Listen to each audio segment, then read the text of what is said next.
Happy first anniversary to Fyght Talk. It's been an entire year since we started, and there's been so many things that we've talked about and discovered and learned together.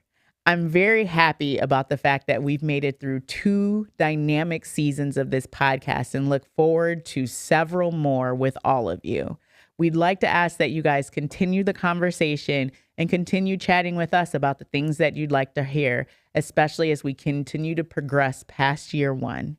So thank you very much for being with us during our first year of the Fyght Talk podcast. And thank you for continuing to be with us as we move forward into the next year and all the years after that. What's the first thing you should spend money on when you're starting your business? I think that the first thing you should spend money on when you're starting your business is the registration of your business.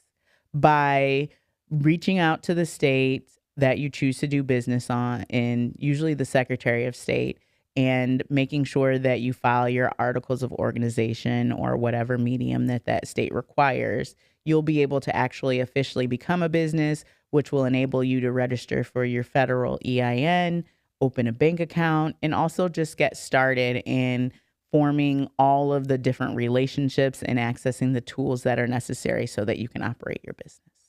How do you handle your fear of going broke? I think that this is a very impactful question because it was a big question for me when I started my entrepreneurial journey, or my full-time entrepreneurial journey. When you're thinking about the concept of going broke, there's a couple of different factors you should explore. Number one, you need to ground yourself in what it is that you know to be true. So making sure that you have a realistic picture of your financial situation before you even start, I think is key.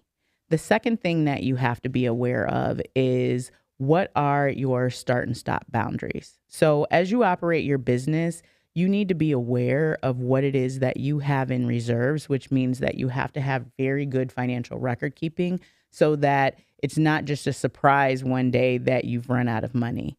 You should be on top of that, making sure that you're doing periodic reviews of your financials, understanding your cash in and outflows, and also making sure that you're keeping up on your financial requirements. By doing those things, it can help you manage the process so that when you are getting close to the line, you're able to pull back and address the situation. Now, the fear may never go away completely, but by making sure that you have the tools and concepts in place to kind of manage your financial situation, it can help you mitigate some of those fears. Like, wait, what? This is terrible.